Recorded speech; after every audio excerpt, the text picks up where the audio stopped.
Hello ನನ್ನ ಕುಟುಂಬದವರೇ, ಹೇಗಿದ್ರೆ ಎಲ್ಲರೂ. ಇವತ್ತು ನಾನು ನಿಮ್ಮ ಜೊತೆ ಶೇರ್ ಮಾಡ್ತಾ ಇದ್ದೀನಿ ಸೂಪರಾದ ಒಂದು ಸ್ನ್ಯಾಕ್ಸ್. ಇಲ್ಲಿ ನಾನು 2 ಕಪ್ಪಷ್ಟು ಗೋಧಿ ಹುಡಿಯನ್ನು ತಗೊಂಡಿದ್ದೀನಿ. ಒಮ್ಮೆಲೆ ನೀವು ಚಪಾತಿ ಮಾಡಿದ ಹಿಟ್ಟು ಉಳಿದಿದೆ ಆದರೆ ಅದು ಕೂಡ ಆಗುತ್ತೆ. ಇದಕ್ಕೆ ರುಚಿಗೆ ತಕ್ಕಷ್ಟು ಉಪ್ಪನ್ನು ಹಾಕೋಣ. ಇಲ್ಲಿ ನಾನು ಸಪ್ರೇಟ್ ಆಗಿ ಹಿಟ್ಟು ತಗೊಂಡಿದ್ರಿಂದ ಇದಕ್ಕೆ ಜೀರಾ ಪೌಡರ್ ಅದೆಲ್ಲ ಹಾಕ್ತೀನಿ. ಒಮ್ಮೆಲೆ ನೀವು ಚಪಾತಿ ಹಿಟ್ಟು ತಗೊಂಡ್ರೆ ಇದೆಲ್ಲ ನೀವು ಹಾಕ್ಬೇಕಂತ ಇಲ್ಲ. ಸ್ವಲ್ಪ ಜೀರಾ ಪೌಡರ್, ಸ್ವಲ್ಪ ಚಿಲ್ಲಿ ಪೌಡರ್ ಹಾಕಿದ್ದೀನಿ. ಒಂದು 2 ಚಮಚದಷ್ಟು ಎಣ್ಣೆಯನ್ನು ಕೂಡ ಸೇರಿಸ್ತಾ ಇದ್ದೀನಿ. ನೀರನ್ನು ಹಾಕಿ ಚಪಾತಿ ಹಿಟ್ಟು ಯಾವ ರೀತಿ ಕಲಿಸ್ತೀನಿ ನೋಡಿ, ಸೇಮ್ ಅದೇ ರೀತಿ ನಾವಿಲ್ಲಿ ಹಿಟ್ಟನ್ನು ಕಲಿಸಿದ್ರೆ ಆಯ್ತು. ಓಕೆ, ಇಲ್ಲಿ ಇವಾಗ ಚಪಾತಿ ಹಿಟ್ಟು ರೆಡಿ ಆಯ್ತು ನೋಡಿ. ಇಷ್ಟು ತುಂಬಾ ಸಾಫ್ಟ್ ಬೇಡ, ಸ್ವಲ್ಪ ಗಟ್ಟಿ ಇದ್ರೆ ಆಯ್ತು.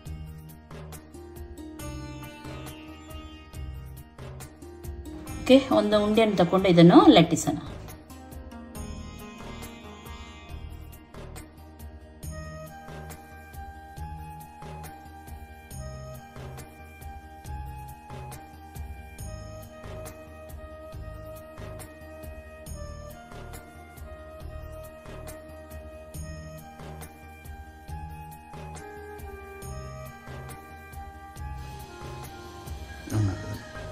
ಇಲ್ಲಿ ನಾನು ಬೇಯಿಸಿದ ಆಲೂಗೆಡ್ಡೆ ತಗೊಂಡಿದ್ದೀನಿ 2, ನೀರುಳ್ಳಿ, ಹಸಿಮೆಣಸಿನಕಾಯಿ, ರುಚಿಗೆ ತಕ್ಕಷ್ಟು ಉಪ್ಪನ್ನು ಹಾಕೋಣ, ಹಾಗೂ ಕೊತ್ತಂಬರಿ ಸೊಪ್ಪು ಚೆನ್ನಾಗಿ ಮಿಕ್ಸ್ ಮಾಡಿ ಇದನ್ನು ಇದರ ಮೇಲೆ ಹಾಕೋಣ.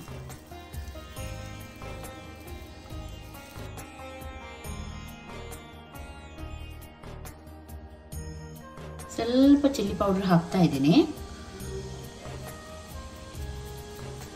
ಇದನ್ನು ಫೋಲ್ಡ್ ಮಾಡೋಣ.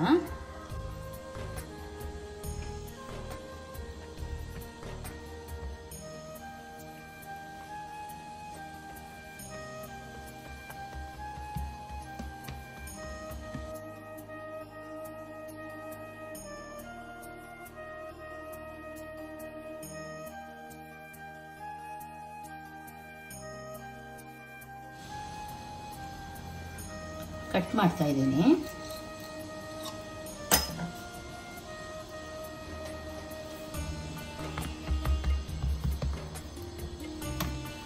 ಸ್ವಲ್ಪ ಲಾಟನ, ಜಾಸ್ತಿ ಬೇಡ.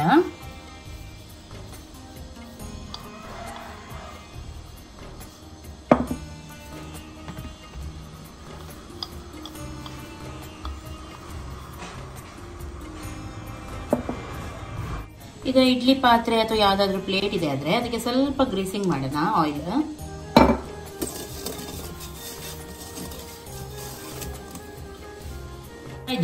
ನನ್ನ ಇಡ್ಲಿ ಪಾತ್ರೆಯಲ್ಲಿ ಎಷ್ಟು ದೊಡ್ಡದು ಹಾಕ್ಲಿಕ್ಕೆ ಆಗುತ್ತೆ ಅಷ್ಟು ಮಾತ್ರ ಇಡ್ತಾ ಇದ್ದೀನಿ. ನೀವು ಇಡೀ ಇದು ಇಡ್ಲಿಕ್ಕೆ ಆಗೋದಾದ್ರೆ ಇಡಿಯನ್ನು ಇಡಬಹುದು. ಇವಾಗ ಒಂದರ ಮೇಲೆ ಒಂದು ಸ್ವಲ್ಪ ಆಯಿಲ್ ಹಾಕ್ತಾ ಇದ್ದೀನಿ ನಾನು. ಹಾಗೆ ಇದನ್ನು ಇದರ ಮೇಲೆ ಇಡೋಣ. ಇದು ಕೂಡ ಹಾಗೆ ಸ್ವಲ್ಪ ಎಣ್ಣೆಯನ್ನು ಹಾಕಿ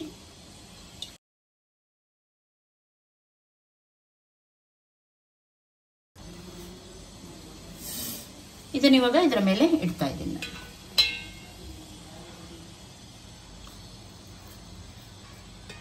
ಇವಾಗ ಇದನ್ನು ಬೇಯಿಸ್ಲಿಕ್ಕೆ ಇಡೋಣ.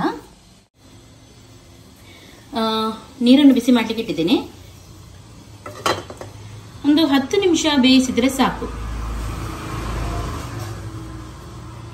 ಇಲ್ಲಿ ಕಲರ್ ಉಂಟು ನೋಡಿ, ಕಂಪ್ಲೀಟ್ ಆಗಿ ಚೇಂಜ್ ಆಗುತ್ತೆ. ಅವಾಗ ನಿಮಗೆ ಗೊತ್ತಾಗುತ್ತೆ ಇದು ಬೆಂದಿದೆ ಅಂತ ಹೇಳಿ. ಇವಾಗ ಹಸಿ ಹಸಿ ಕಾಣ್ತಾ ಉಂಟು ನೋಡಿ, ಆಮೇಲೆ ಸ್ವಲ್ಪ ಚೇಂಜ್ ಆಗುತ್ತೆ. ಮುಚ್ಚಿಡೋಣ ಇದನ್ನು.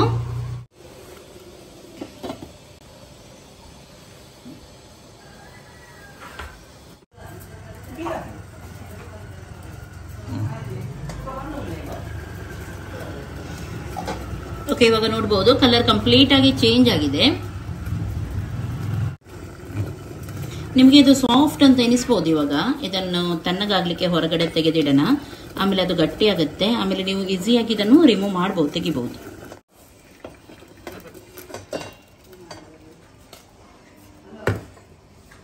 ಇವಾಗ ಸ್ವಲ್ಪ ಇದು ತಣ್ಣಗಾಗಲಿ. ಇವಾಗ ನೋಡಿ ಎಷ್ಟು ಈಸಿಯಾಗಿ ಇದು ಎದ್ದು ಬರುತ್ತೆ.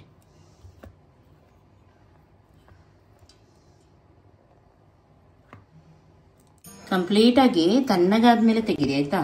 ಆವಾಗ ಒಂದಕ್ಕೊಂದು ಇದು ಅಂಟುದಿಲ್ಲ. ಸ್ವಲ್ಪ ಬಿಸಿ ಇದ್ರೆ ಸ್ವಲ್ಪ ಅಂಟುತ್ತೆ, ಮೆಲ್ಲನೆ ನೀವು ತೆಗೆದ್ರೆ ಆಯ್ತು.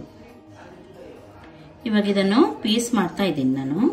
ನೀವು ಇಡೀ ಬೇಕಿದ್ರೆ ಇಡೀ ಕೂಡ ಇದು ಮಾಡ್ಬೋದು. ನಾನು ಪೀಸ್ ಮಾಡ್ತಾ ಇದ್ದೀನಿ ನೋಡಿ.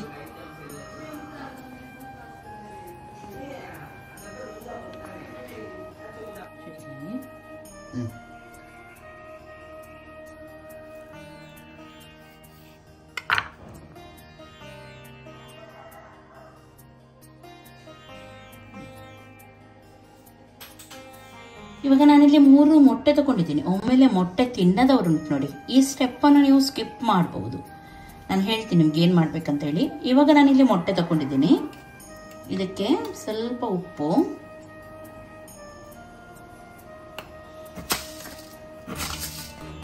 ಸ್ವಲ್ಪ ಸಕ್ಕರೆ, ಸ್ವಲ್ಪ ಸಾಕು ಸಕ್ಕರೆ, ಜಾಸ್ತಿ ಬೇಡ, ಅರಿಶಿನ ಪೌಡರ್, ಕೊತ್ತಂಬರಿ ಸೊಪ್ಪು, ಮೊಸರು ಒಂದು 2 ಟೇಬಲ್ ಸ್ಪೂನ್ ಅಷ್ಟು ಸಾಕು. ಚೆನ್ನಾಗಿ ಮಿಕ್ಸ್ ಮಾಡಿದೆ. ಓಕೆ, ಚೆನ್ನಾಗಿ ಇಲ್ಲಿ ಮಿಕ್ಸ್ ಆಗಿದೆ. ಇವಾಗ ಇದು ಒಂದು ಪಾತ್ರೆ ತಗೊಂಡಿದ್ದೀನಿ.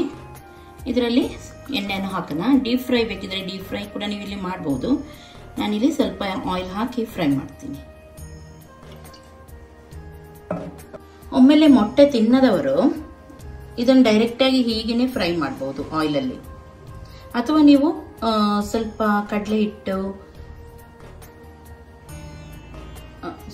ಹಿಟ್ಟಿಗೆ ಮೊಸರನ್ನು ಹಾಕಿ ಅಥವಾ ಅಕ್ಕಿ ಹಿಟ್ಟಿಗೆ ಮೊಸರನ್ನು ಹಾಕಿ ಕೂಡ ನೀವು ಫ್ರೈ ಮಾಡಬಹುದು ನಿಮಗೆ ಬೇಕಿದ್ರೆ. ಇಲ್ಲದ್ರೆ ಡೈರೆಕ್ಟ್ ಆಗಿ ಫ್ರೈ ಮಾಡಿ ಚೆನ್ನಾಗಾಗುತ್ತೆ.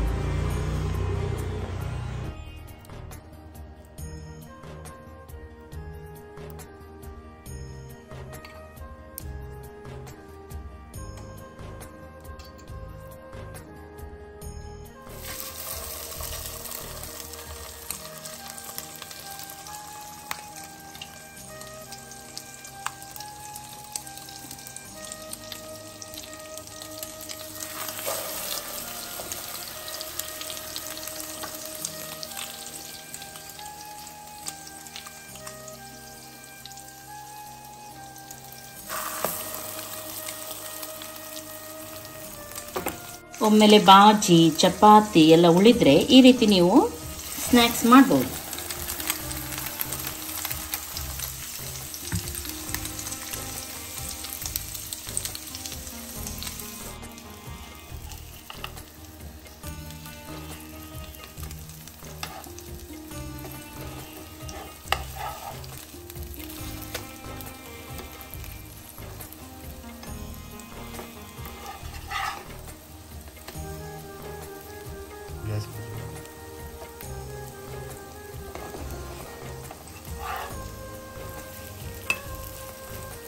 ಎರಡು ಸೈಡ್ ಕೂಡ ಕಡಕ್ಕಾಗಿ ಫ್ರೈ ಮಾಡಿ. ಓಕೆ ನೋಡಿ, ಎರಡು ಸೈಡ್ ಕೂಡ ಚೆನ್ನಾಗಿ ನಾನು ಫ್ರೈ ಮಾಡಿದ್ದೀನಿ. ಇದನ್ನು ನೋಡ್ಬೋದು ಎಷ್ಟು ಚೆನ್ನಾಗಿ ಬಂದಿದೆ. ಇದರ ಕಲರ್ ಎಲ್ಲ ನೋಡಿ ತುಂಬ ಸೂಪರ್ ಆಗಿ ಬಂದಿದೆ.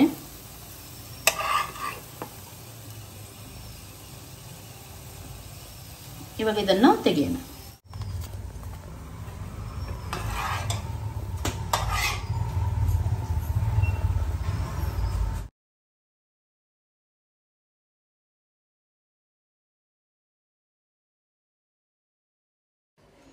ಓಕೆ, ಇವಾಗ ಸ್ನ್ಯಾಕ್ಸ್ ರೆಡಿ ಆಯಿತು. ಇದೇ ರೀತಿ ನೀವು ಕೂಡ ಟ್ರೈ ಮಾಡಿ, ತುಂಬ ಚೆನ್ನಾಗಾಗುತ್ತೆ.